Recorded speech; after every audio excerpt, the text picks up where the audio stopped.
नमस्कार, आप देख रहे हैं के न्यूज नेशनल और मैं हूं आपके साथ में शोभित पाठक। तो रुक करते हैं महत्वपूर्ण सुर्खियों पर। शाहीन बाग में अतिक्रमण पर चला बुलडोजर, बुलडोजर करेगा तोड़फोड़, एमसीडी को मिला पुलिस का साथ। विजय दिवस के मौके पर परेड का नेतृत्व करेंगे रूसी राष्ट्रपति, कर सकते हैं पूर्ण युद्ध का ऐलान।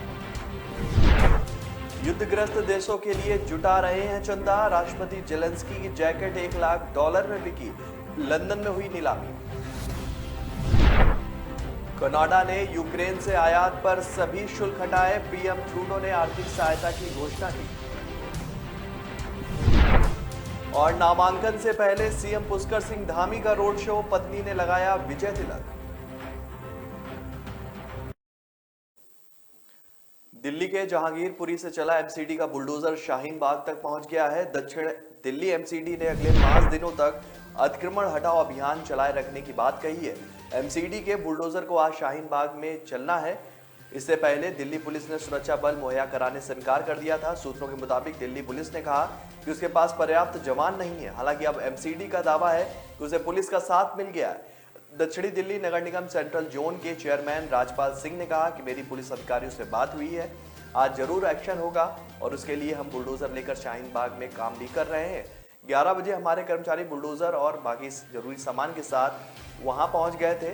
हमने जो रोड मैप बनाया है, इस ड्राइव को चलाने का सब उसी हिसाब से जो है रोड मैप के अनुसार ही काम चलेगा। हमें पुलिस फोर्स की जरूरत मिलेगी।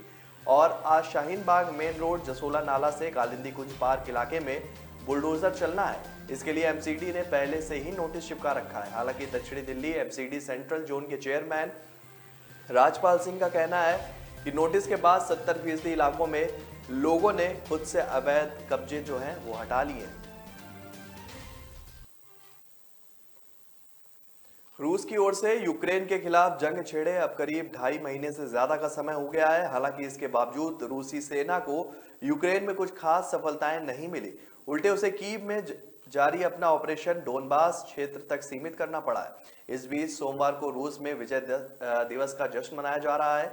इसी दिन रूस ने द्वितीय विश्व युद्ध में जीत की घोषणा की थी। रूस के राष्ट्रपति पुतिन ने इस दिन रूसी जनता को संबोधित किया और रूस में विजय दिवस के मद्देनजर शहरों की सड़कें लाल रंग से सोवियत झंडों और नारंगी काले रंग की धारीदार सैन्य रिबन से पटी हुई हैं। ग्रेट प्रोटियाटिक वॉर से जुड़े स्मारकों व पूर्व सैनिकों के समूह जो हैं पुष्पांजलि अर्पित कर रहे हैं।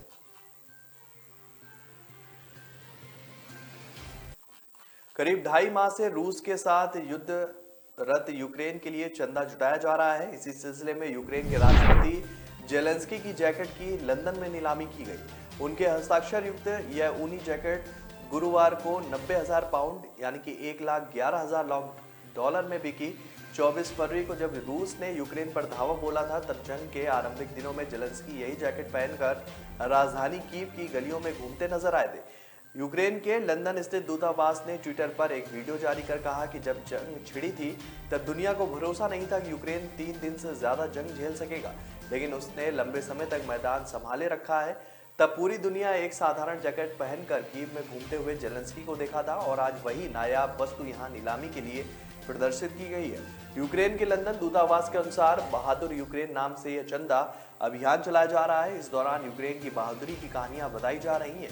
इसके माध्यम से जंग से तबाह हो चुके देश के लिए चंदा जुटाया जा रहा है। इस चंदा उगाही अभियान में यूक्रेन की प्रथम महिला ओलेना जेलेंस्की द्वारा दान किए गए खिलौने और लंदन में टेंट मॉर्टन आर्ट गैलरी में दिवंगत फोटोग्राफर मैक्स लेविन की तस्वीरें भी नीलाम की गई। अभियान के तहत यूक्रेन में मानवीय सहायता के लिए $10 लाख से अधिक राशि जुटाई गई है। इस राशि का उपयोग पश्चिमी यूक्रेन के विशेष बाल अस्पताल में उपकरणों की पुनर्व्यवस्था में खास तौर से किया जाएगा।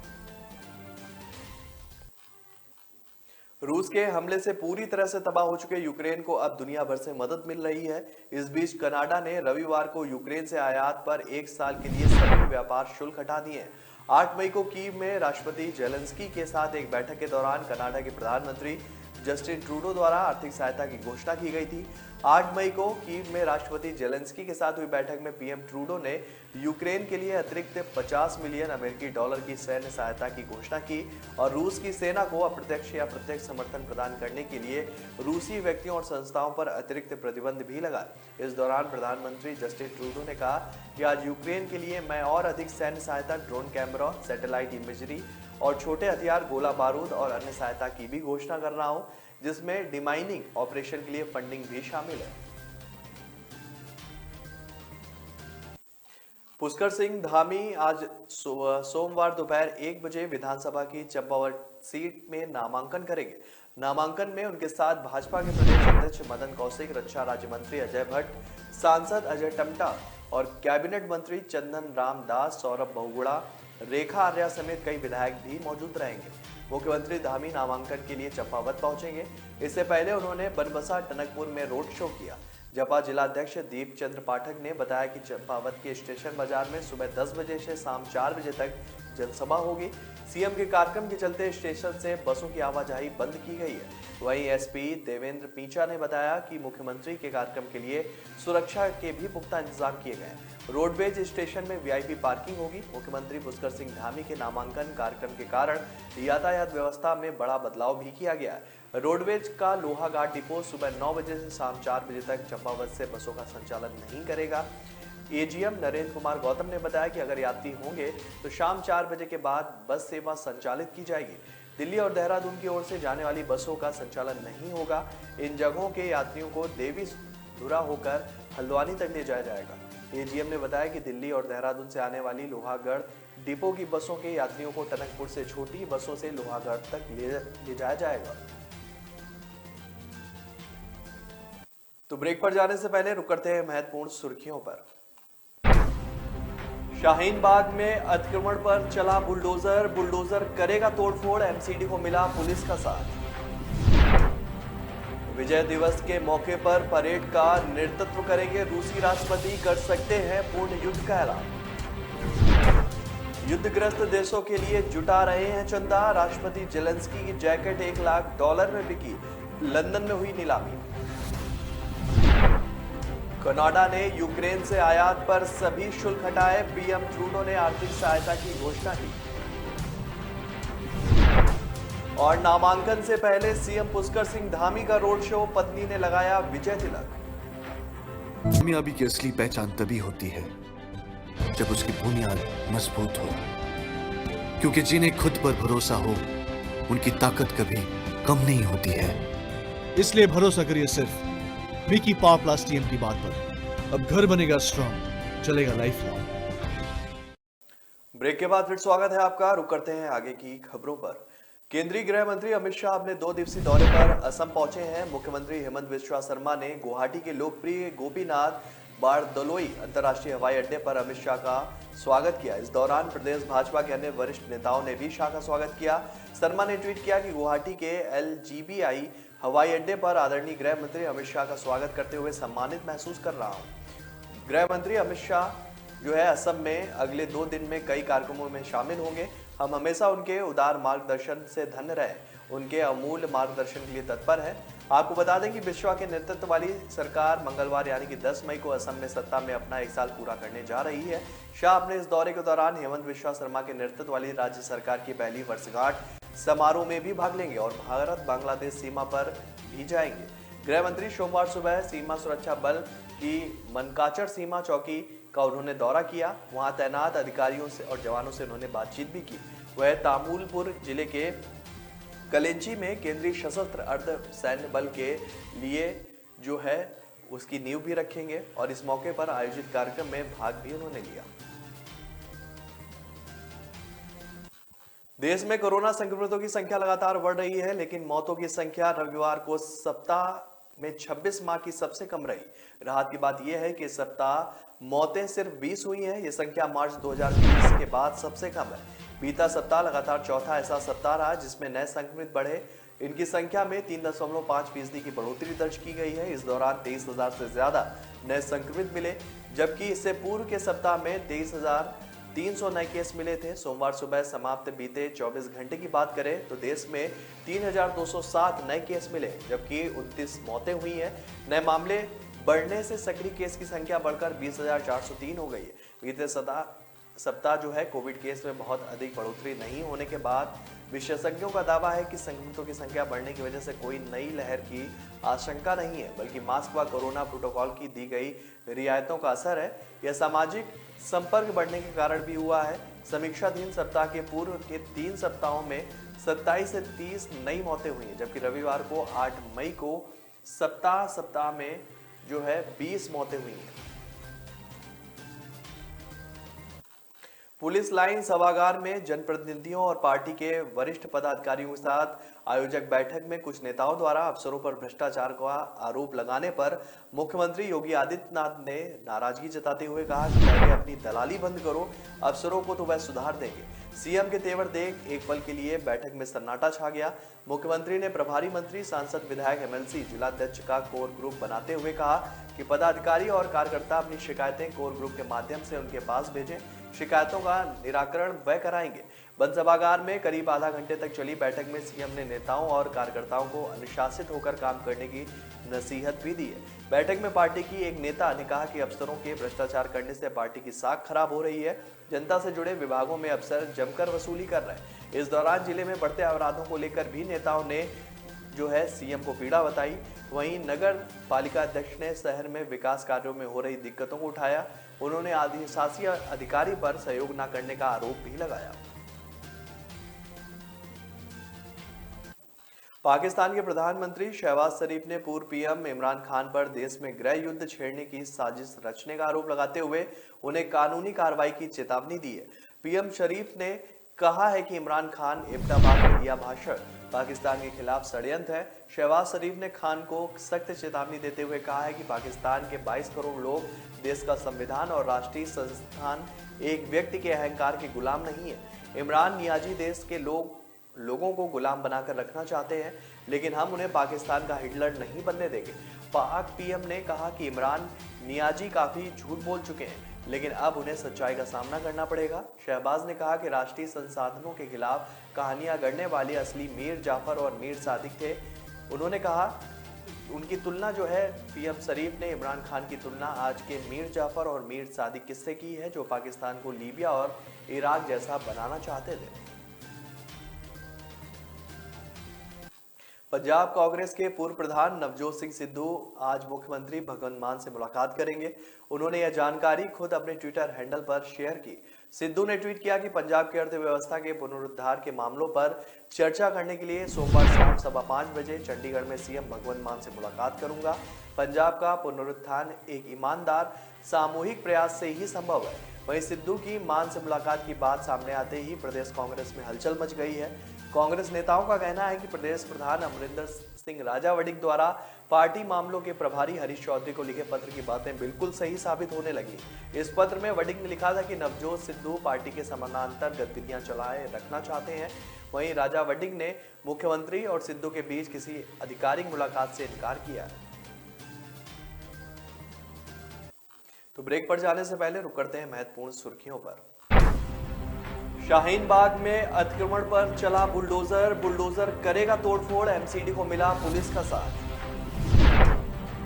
विजय दिवस के मौके पर परेड का नेतृत्व करेंगे रूसी राष्ट्रपति, कर सकते हैं पूर्ण युद्ध का ऐलान। युद्धग्रस्त देशों के लिए जुटा रहे हैं चंदा, राष्ट्रपति जेलेंस्की की जैकेट $1 लाख में बिकी, लंदन में हुई नीलामी। कनाडा ने यूक्रेन से आयात पर सभी शुल्क हटाए, पीएम ट्रूडो ने आर्थिक सहायता की घोषणा की। और नामांकन से पहले सीएम पुष्कर सिंह धामी का रोड शो, पत्नी ने लगाया विजय तिलक। कामयाबी की असली पहचान तभी होती है जब उसकी बुनियाद मजबूत हो, क्योंकि जिन्हें खुद पर भरोसा हो उनकी ताकत कभी कम नहीं होती है। इसलिए भरोसा करिए सिर्फ मिकी पावर प्लस टीएमटी बात पर। अब घर बनेगा स्ट्रॉन्ग, चलेगा लाइफ लॉन्ग। ब्रेक के बाद फिर स्वागत है आपका। रुक करते हैं आगे की खबरों पर। भारतीय राजनीति में घोर संकट से जूझ रही कांग्रेस की कार्यसमिति की बैठक आज होगी। दिल्ली में होने वाली ये बैठक ऐसे समय पर हो रही है जब राजस्थान के उदयपुर में कांग्रेस का चिंतन शिविर भी आयोजित होने वाला है। 13 से 15 मई तक आयोजित होने वाले इस चिंतन शिविर में देश भर के कांग्रेसी नेता जुटेंगे। इससे ठीक पहले कांग्रेसी CWC की बैठक भी आयोजित कर रही है। पार्टी सूत्रों का कहना है कि आज होने वाली बैठक में भविष्य की राजनीति और चिंतन शिविर को लेकर चर्चा की जाएगी। सूत्रों की माने तो कार्य समिति की बैठक संगठनात्मक सुधारों व विभिन्न पैनल की रिपोर्ट को सैद्धांतिक मंजूरी प्रदान करने के लिए है। इसके अलावा एजेंडे में भाजपा के धर्म के मुद्दे से निपटने के लिए आगे की रणनीति पर भी जोर दिया जाएगा।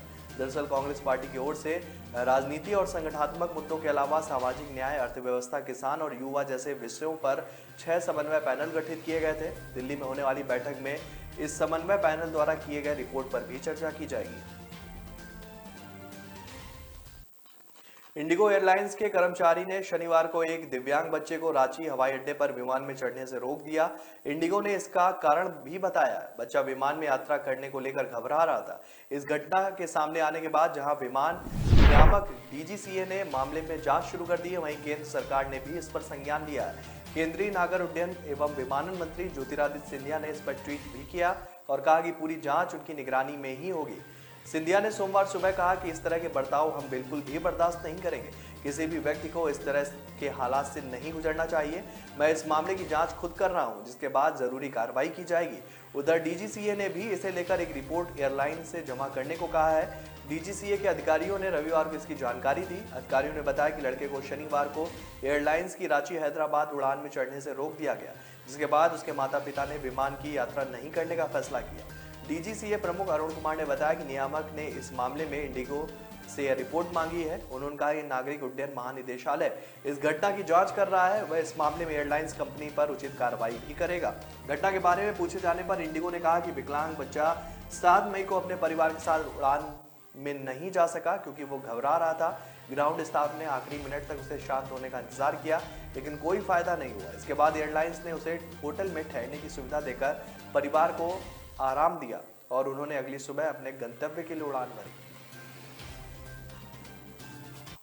RBI द्वारा ब्याज दरों में अचानक वृद्धि करने से वित्त मंत्री निर्मला सीतारमण को भी हैरानी हुई है। उन्होंने शनिवार को कार्यक्रम में कहा कि इस वृद्धि की अपेक्षा पहले से थी, लेकिन जिस समय इसे किया गया वह हैरान करने वाला है।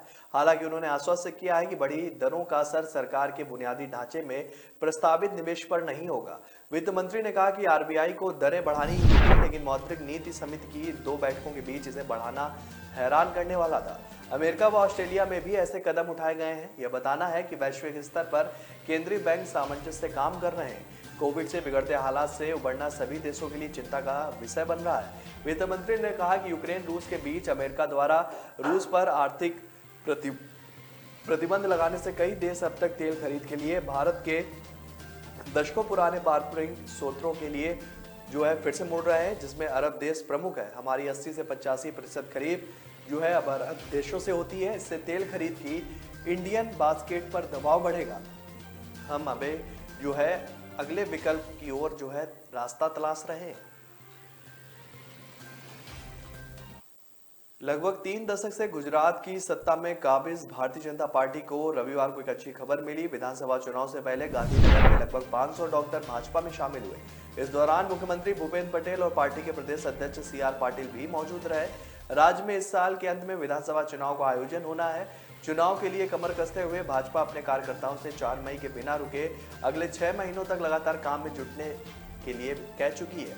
इस साल 5 राज्यों के लिए हुए विधानसभा चुनाव में से 4 में जीत हासिल करने के बाद भाजपा नेतृत्व ने अपनी कार्यकर्ताओं से गुजरात में होने वाले अगले बड़े चुनाव की तैयारियों में लगने के लिए कहा। समाचार रिपोर्ट के अनुसार CR पाटिल ने कहा है कि हम चाहते हैं कि हमारी पार्टी का कैडर सक्रिय और ऊर्जावान हो। यह एक अहम कारण है जब 1 मई को सार्वजनिक अवकाश होने के बावजूद हमने 1 से 4 मई तक कोई भी कार्यक्रम आयोजित नहीं किया। यह गुजरात की चुनावी जंग को लेकर पार्टी कार्यकर्ताओं का अकेला ब्रेक था। प्रधानमंत्री नरेंद्र मोदी की ओर से पहले राज्य में चुनावी बिगुल बजाए जाने के साथ ही प्रदेश चुनावी मोड में पहुंच चुका है। मोदी ने पिछले 2 महीनों में राज्य की 2 बार यात्रा भी की है और आने वाले महीनों में उनकी कई और यात्राओं की योजना है। इसके अलावा गांधीनगर से संसद के चयनित सदस्य और केंद्रीय गृह मंत्री अमित शाह भी गुजरात के कई दौरे कर चुके हैं। बंगाल की खाड़ी में उठा तूफान चक्रवात आसानी में तब्दील हो गया। चक्रवाती तूफान 16 किलोमीटर प्रति घंटे की रफ्तार से पश्चिम दिशा की ओर बढ़ रहा है। कोलकाता नगर निगम ने अपने कर्मचारियों और आपदा प्रबंधन टीमों को अलर्ट पर कर रखा है। कर्मचारियों की छुट्टी भी रद्द कर दी गई है। यहाँ भारी बारिश हो सकती है।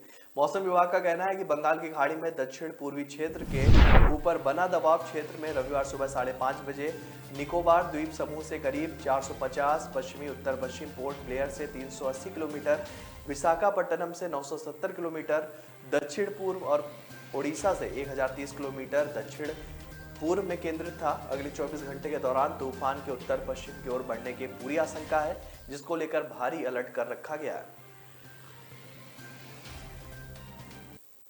तो फिलहाल इस बुलेटिन में मेरे साथ इतना ही। आगे की खबरों के लिए बने रहिए के न्यूज नेशनल के साथ। तब तक के लिए नमस्कार। शाहीन बाग में अतिक्रमण पर चला बुलडोजर करेगा तोड़फोड़। एमसीडी को मिला पुलिस का साथ। विजय दिवस के मौके पर परेड का नेतृत्व करेंगे रूसी राष्ट्रपति, कर सकते हैं पूर्ण युद्ध का ऐलान। युद्धग्रस्त देशों के लिए जुटा रहे हैं चंदा। राष्ट्रपति जेलेंस्की की जैकेट $1 लाख में बिकी। लंदन में हुई नीलामी।